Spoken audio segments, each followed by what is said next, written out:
Hey, what's going on, everyone? This is Sheets, and we're going to be going over the MLB slate for this evening, and we're gonna put a lot of work into this. We're going to look at the sheets. We're going to look at both DraftKings and FanDuel, and we're going to do some Saber sim building as well. Guys should get used to this view for the next month or so because this is the July view. Um, so if the quality is not as good as usual, I apologize, but this is the office out east, so to speak.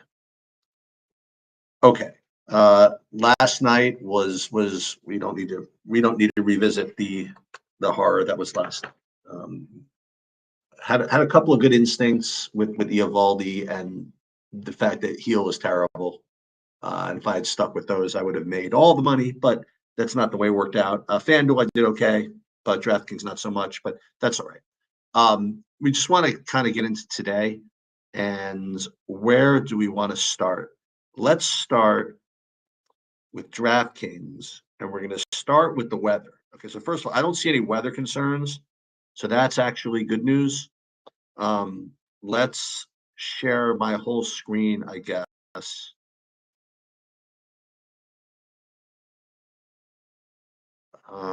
Hold on. Let's share the entire screen. Share. Okay, good. But I don't want to share my own self. So how do we do this? So let's stop sharing. We'll share a window. That's even better. Okay, so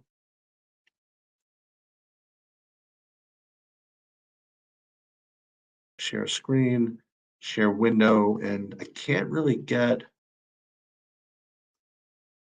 I can't share a Chrome tab. I can't share my screen. I got to be able to share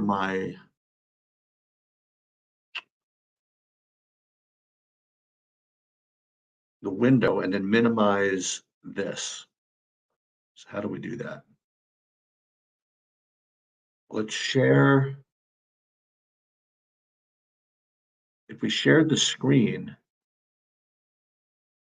but made like, okay, hold on. We're going to try this. We'll share the whole screen, but then what we'll do is we'll just put the spreadsheet up above it. So hopefully that'll work. So the problem is I don't know what we're seeing right now. And I can't look at the, yeah, I think I can actually. I just can't see it in chat. Okay, well, we'll just kind of keep it like this. So the first thing I like to look at, hopefully this is working. I'll check back with the chat every so often. I don't want to share, for example, like this, right? I want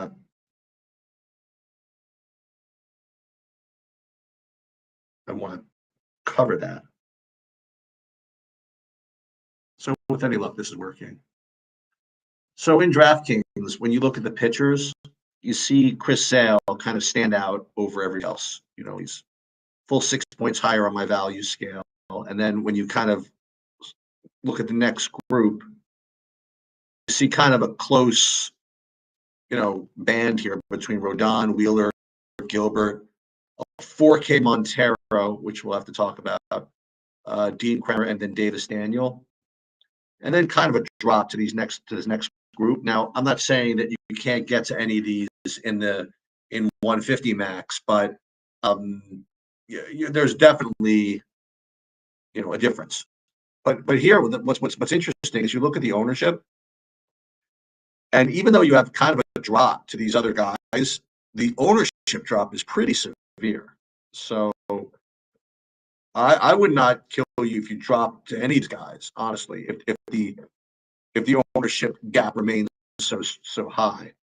But aside from that, you're looking at Sale at the top, and then, boy, if you want to go back for more Yankee punishment, you go back to Rodon. Rodon, Wheeler, Gilbert, all of them about 20% owned. Kremer at 17 seems a little high. And then Davis Daniels 16 sounds a bit right. We'll look at the matchups for that in a second. But I like to kind of look at just the overall context of the slate. So these pitchers all with value scores over 30. I can't really get into too much of it, but those are all pretty good. And everything over 35 is it's worth noting that these are good scores. And over 40, like Sales 44, that's extremely strong. So he's certainly someone to fade at your own risk. Okay. And all these sound good, and as far as the pricing goes, Wheeler and Sale are at the top. Then you have Gilbert sort of near the top, and Rodon kind of in the price range of his own. Then this 4K Montero guy, obviously at just 4K. All right. Let's take a look. I mean, do we even care? I mean, should we look at who these pitchers are against, or should we just rely on the spreadsheets? No, let's see who these guys are all playing. So Sale is home against San Francisco. That makes sense. Wheeler, he looked like a good play in Chicago, depending on the weather. That might not be so great. Gilbert, home is always good. Baltimore's not the easiest matchup in the world, so that's not great. Who else do we talk about here? Rodon, home against Cincinnati.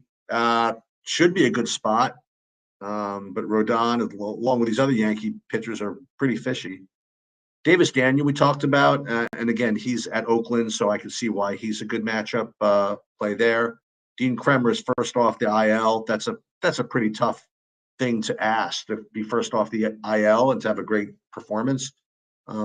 He's getting love because he's in Seattle, but I don't think it's that great of a play. And then who are the other guys? So, and then there's this Montero, and Montero, he's AAA guy who's kind of bad, okay, but he's 4K. So what do you do with that? It's you have to respect the 4K business. That's the thing. I usually don't though. I usually just end up avoiding it and finding another way to do it. Like if it were me, if I were not allowing the Sims to take over a little bit, it would be a very nice, safe looking pairing of Sale and Rodon. Now again, I say safe because Rodon, I've stacked against Rodon so many times, and I think he's kind of overrated. But 8,100 is really cheap, and the Davis Daniels certainly makes a lot of sense. Even just looking at his game logs, his last start, he's just lights out. Honestly, now against Detroit, whatever, but not that Oakland's any bargain either. So Daniel's going to look good as well. Now, again, just eyeballing this, like Gavin Stone, I had him against the White Sox, relatively low ownership in his last start, and boy, oh boy, I mean, complete game shutout doesn't get any better than that. His projection isn't that good, and I usually don't like to go after guys off of big ceiling performances, but this is two in a row. I shouldn't say two in a row. He did put up 20 fantasy points in Colorado, which is certainly not an easy thing to do. And he certainly has a leash. He's been over 100 a couple of times here. So I don't know. I think Stone is kind of like my projection. I don't care play. Okay. So yeah. That's by the way, just to show you guys what a tough slate it was last night. I just want to show you something to give you an idea of what won the Mega Eights last night. This is actually gonna be really funny. Okay. So in the Mega Eights, I want to show you the winning score here. Okay. The winning lineup from our hero NY Mickey, whoever this is. So it was the Spence Birdsong pairing, but forget that. You have one Atlanta guy, two Milwaukee's, one Colorado, one Cubs, one Minnesota, and one Yankees. You know what I mean? Like if that's what's going to win, excuse me, 2 Yankees, Judge and Rice. So it was the old 2-2, 1-1-1-1-1-1-1-1-1-1 stack to win that one. So when that happens, I'm not winning. That's just the way it is. I know Bobby would come on and say, "See, you don't need a stack. This type of lineup is never going to win," and that's kind of funny to say because we just saw it win. Okay. Any questions on that? No. So let's take a look at the hitting on DraftKings, and after we do that, we are going to do lineup builds, which I really like. I hope this doesn't go over. It's probably going to go over, but then we have a golfing one, so we'll flow right into that. So when we look at the stacks, this is the way I like to look at them, using this, my own stack. I don't want to say call it a tool. It's not really a tool. It's just kind of a display. But it displays them in 3 different ways. Raw points, just value, which is essentially point per dollar, and modified stack, which is my own kind of take on, a combination of the two. So you look at the raw stacks, you'll see that Milwaukee stands out like 5 points higher than the Dodgers, who then stands out 2 points higher than Colorado and the Yankees, then kind of a drop to the others. Okay, but the drop is not particularly severe. One thing I'll notice is that Milwaukee has all the ownership, where the Dodgers and Colorado are much lower owned, probably because they're pretty expensive.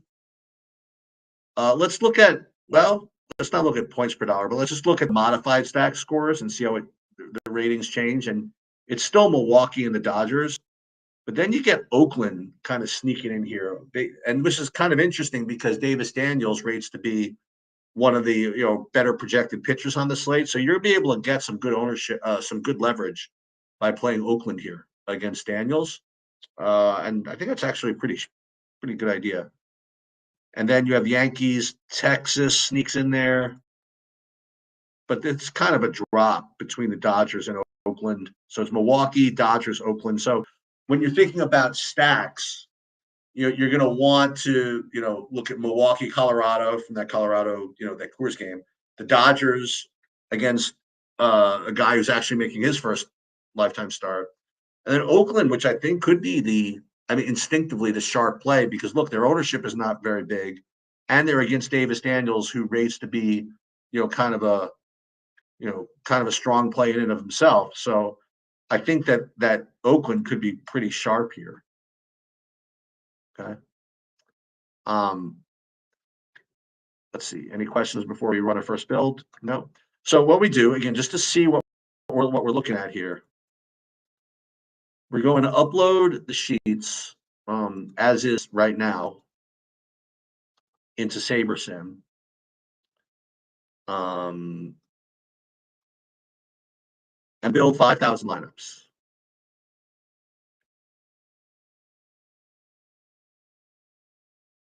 And all we're oops, what do we do here? Yeah, it's in there. We're going to keep the regular, the regular settings, and we'll rate the top 50, but we're going to build 5,000. And I'm curious to see what we get, and depending on different views here. Remember, the no weather concern is not a big deal. So I have a feeling that SaberSim is really going to like the 4K guy in Montero. I mean, it usually does. That to have a projection of even like 10 points with a 4K price tag, it's just going to have you show up in like a lot of things. Okay, so hold on. There's also another thing I'm sweating here, which I'm going to get to in a second as well. Kind of a live. Who did I win this one? Let's see. Did that cash yet? Not quite. I'm in a couple of tennis things right here, which we have to stay on top of.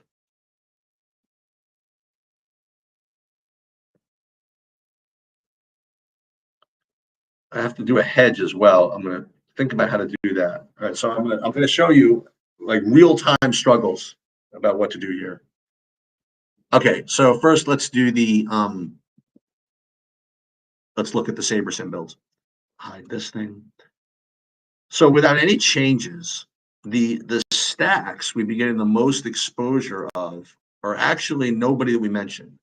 It's actually 76% Houston, which is very, very, very interesting.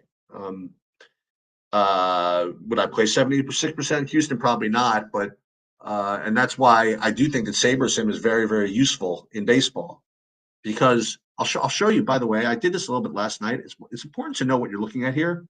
So when it's rating it by this large slate rating, it's important to know how it's actually calculating this, I think. So when you click on this eyeball here, this is the formula that dictates how these are going to rank. And one thing to notice is that it's factoring in the 99th percentile outcome, which is important. And also, it is dinging it for ownership, minus 0.6 times average adjusted own. So this ranking of the top 50 is pretty aggressive.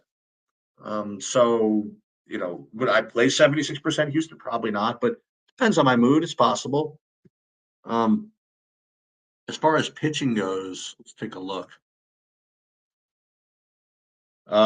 As I mentioned, yeah, Chris Sale, and then Montero, the 4K. And then Rodon, the Christian Mania. So he's another 4K guy that I didn't talk about, I guess. He's the guy pitching for Arizona at the Dodgers. I mean, that's certainly asking for it, to say the least, to have your first lifetime start in LA, against LA, more to the point. But that 4K price tag is really having SaberSim get to a bunch of them. So it's something that we have to deal with.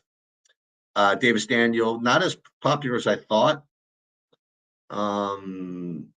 Yeah. So the next thing I want to do is again, I do like to keep doing this, even though it's not particularly relevant right now. But I want to run a contest sims just to show you guys how to do it again. So first thing I like to do is download what I have from DraftKings right now. And that's right here. And then what I like to do again is I'll right click here, add contest sim. And now the question is what kind of field lineups do we want to compare ourselves to? Let's use the default SaberSim ones. And the benefit of doing it this way, is that you're dealing with something that has been back tested by guys that I trust. So if you want to use their stuff as your field, it's actually not that bad, I don't believe. I didn't do my own back testing on it, or back testing of their back testing, but I mean, this is kind of good enough for me. So let's run the contest sims. Now, again, there are other things you could do. There's a lot of different ways to deal with this field business. You could run your own 5,000 lineups as your field. You can combine them. There's like a lot of things you could do. And that I'm going to leave up to you as I continue to try to figure it out on my own, to figure out what's the best way to do this. But for now, let's just use the SaberSim ones and see. So it ran the sims, and then what we want to do is let's see what we'd be getting in these various contests. Now, technically, you don't even have to look, right? This kind of thing I've been talking about recently is, if you run your process right, you really shouldn't have to look to see what you have. You should just put it in. But let's rate them by risk-adjusted ROI.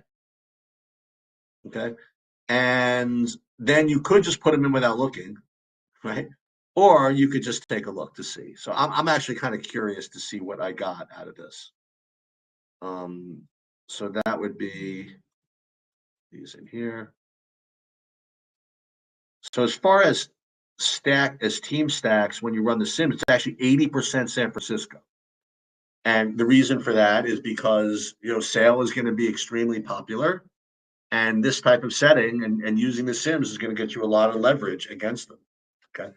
And I know people that will play this way. I don't know if they play 80%, San Francisco, but this is what you get when you put the default settings in from SaberSim, mostly because the SaberSim field is going to reflect a really, really high owned Chris Sale. So you're going to get a lot of leverage against it. So another thing you can do is, again, instead of using their default, is use your own. So let's, instead of that, let's for bat flip, we'll use build one. So what that's doing is it is using the 5,000 lineup field that I created as the 5,000 lineup field to create, to compare myself to for the purposes of rating the top 50 lineups. Okay. So we're going to run this again. And just for we're going to recheck the bat flip to see how it's different. So this is what's so cool about baseball is that, is first time we looked at the projections, we thought it was going to be Milwaukee, Colorado. What else we say? Maybe Yankees, Dodgers, whatever. Then when I ran SaberSim using their kind of aggressive builds settings, it gave me all the Houston. Okay. And then when I use the contest sims using their default settings, I'd be getting all the San Francisco. Now, when I use my own 5,000, as you'll see, the majority I'd be getting would be Oakland. And this is what I kind of like, because I thought Oakland was going to look like some good leverage. So since that's the case, this is probably what I would end up going with. Okay. So let's for now. Well, you want to put min uniques more than one? Yeah, may as well put min uniques two to at least save something. And we'll put this in the bat flip. And then just for kicks, let's do the same settings for these others, okay? Because I kind of like the way this looks. And this begs a question, right? I talked about this philosophically last night in the live stream.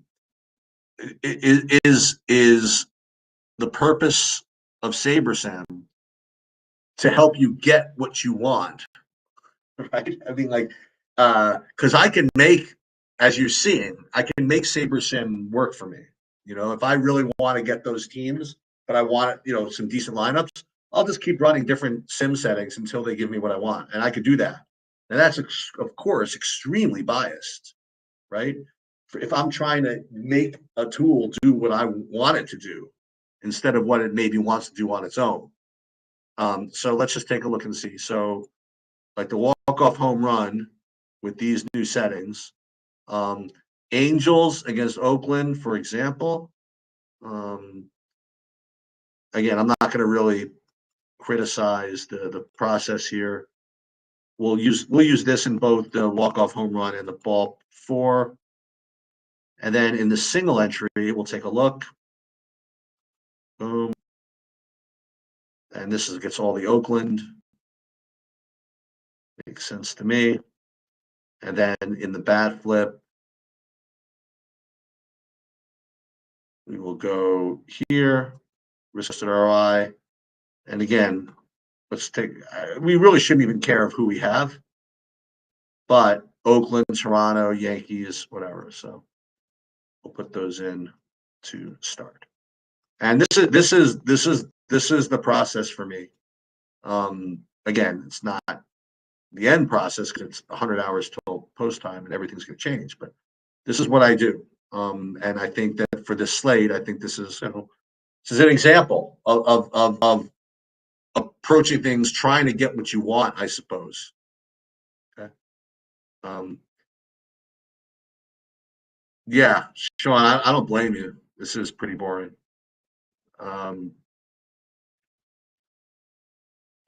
Yeah. So I agree. This is very boring.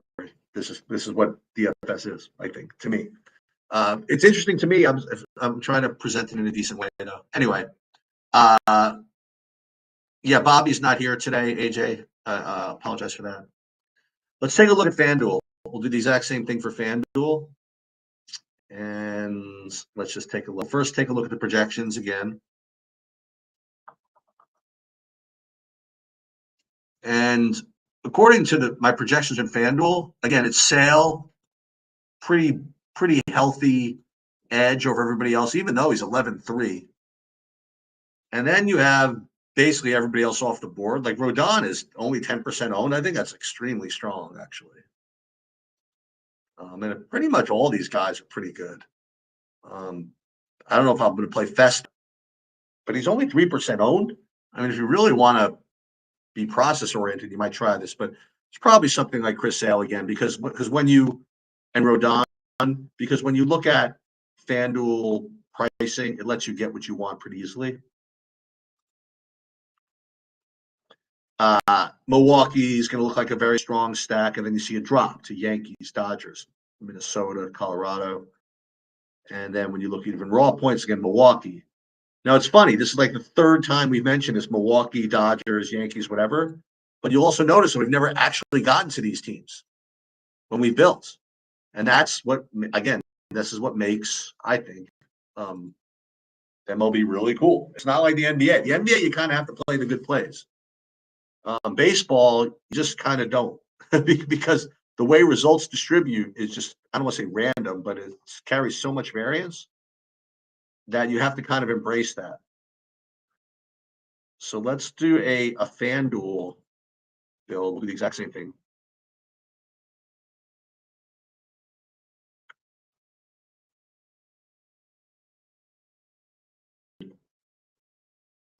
So this is going to be an interesting thing. I'm going to this is going to be a real world, real time dilemma I want to deal with here.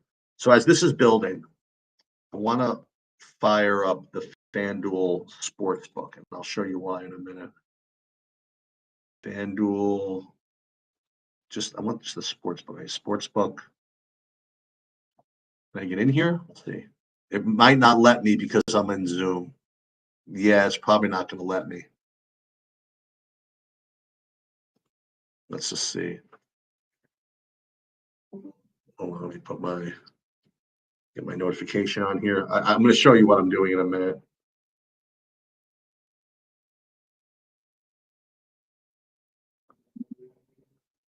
Actually, we'll do it later. I'm sorry. Don't. No, I had a sweat going in tennis, and I wanted to hedge this efficiently, and I can't quite figure out how to do it. What is this? This is annoying.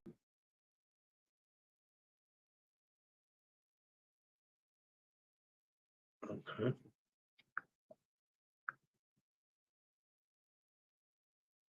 Nice. 3, 4, 9. No, okay. Okay, so FanDuel, we ran 5,000 lineups, and what did we get? We got, like, once again, all this Houston. It's crazy, right? So we could go for Houston, but again, let's take a look at the pitchers first. Pitchers, Sale, Rodon, as I mentioned. So we could roll with this Houston business, or again, we could be a little more precise and try to sim these things. I haven't really created any lineups yet, so we'll do it here. So we'll just build with just the well, let's first again run it with the SaberSim what you call it, default fields to see what we would get. So again, remember when we were looking at it just regularly, without even trying to run anything, we were getting Dodgers, Cleveland, Milwaukee, Colorado. But then when we ran the SaberSim builds, we weren't getting much of any of that, probably because, as I mentioned, they do ding a stack for ownership. So that's but now we run the sims against their backup, against their default settings here. Let's see what we would get. That's once again like all kinds of Houston. Very let's look at it. Let's just reset it. Risk adjusted ROI. Yeah, once again, like all the Houston. And as you might imagine, all the San Francisco, because as I said, they really like to get leverage against the sale. So let's again do the same thing as before. Instead of rating it against their regular whatever, let's use the field as the 5,000 lineups that we built.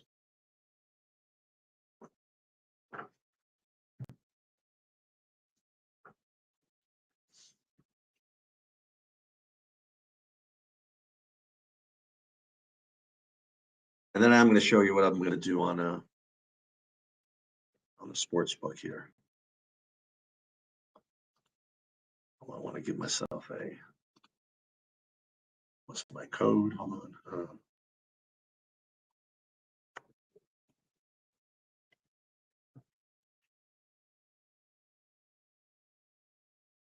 going to show you what I'm doing in a minute here, but let's finish this. Let's finish this baseball thing. Where was I? Okay, here. So using our 5,000 lineups, what would I be getting? I would be getting more Angels and Dodgers.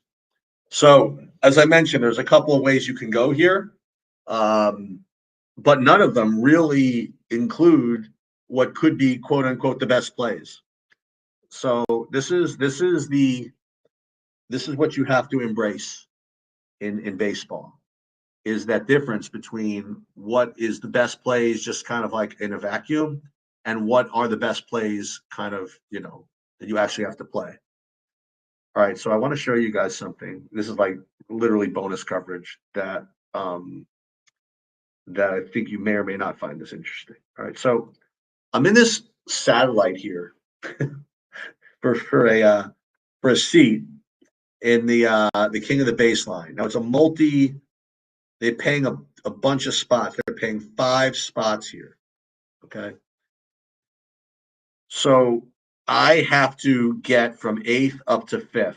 Now the good news is that I have one match remaining, and if I win, that should be enough. Okay, I think. So what I want to do is I want to hedge this this match. Okay, so that regardless of what happens, I cash for something, right? But so the question is how much do I hedge? What is kind of behind me here? So the first thing I would have to make sure is that I really know that if I win, I would win, right? So let's first see what's behind me. All right. So behind me here we have, it's the same match, so this doesn't matter. So this is the only match going. This Felix match. I think it might be. Yeah, so this is the only one going. Let's make sure no one's got like all these others. Yeah, no. So it's really just this group. And this guy, I just want to make sure this guy's got it's the same match. So he's probably not long gone actually, because if I win, he's gonna lose. So here's what we have. I am the only one with the ogre. And can't believe he's losing. I mean, he's a pretty big favorite here. He was up 2-1, 2-0, by the way. So we have to kind of calculate, first of all, like to make sure that we do get there if he wins. So the guy we'd have to get past, well, is really the guy in. We'd have to get past both these guys, right? See, the problem is going to be what happens if he loses this set. I mean, if he wins this set, I mean he's down a break. He's not favored to win the set. Okay. If he does win the set, then he wins the match, and that's obviously really easy. But if he loses this set, he's going to drop to what's a lost set. Let's take a look. I think it's -4, right? We'll take a look. And you, by the way, this is the boring part. You guys want to go? You guys can go. I'm just kind of doing this myself. So 3 of 5, a set loss is only -2.5. Okay. So that's fine. So if we lose, let's say, what's the score here exactly? So it's 3-4, and they're not so let's say we lose this game, win the next one, lose the one off serve. So we lose 6-4. Okay. So we lose 6-4. That means we lose 2 games, so it's -2.5, right? So it's +2.5 -2, so it's -1.5 minus the set, so it's 4 points I will lose. So I'll have 395. So I'll need to make up 14 points on this guy and maybe 16, 17 on this guy. And going back to the scoring, if I win that last set, I mean, I'd be getting that's 10 points right there. Okay. Because I'd be getting 5 points for match one and whatever. So that's 10. That would almost put me above, and then plus the various wins in game wins, that should be enough. So what we want to do is I want to hedge by betting on the other guy. So let's take a look and see what the odds are on what's his name. I don't want to watch it live. I just want to. So you could play. I could play Kokonakis here at plus 130, and we'll play him say for 500, right? And this way, if he wins, I make 650. So okay, I lose the seat, and if he loses, then I win the seat.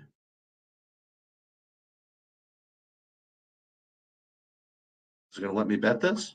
Yeah, there you go. Now, again, my goal is to make a world where, let me unshare my screen, is where you could do this automatically, where you could know what your equity is in your DFS contests and know exactly how much you want to hedge, if you want to hedge at all, and what sportsbook to do it at. So, and what sportsbook to do it. So, that's, again, long-term goal. No one's able to do this for me, but that's pretty much it. So hopefully this helped in a lot of different ways, and we're going to be coming back at 1 o'clock with some golf. So good luck, everybody.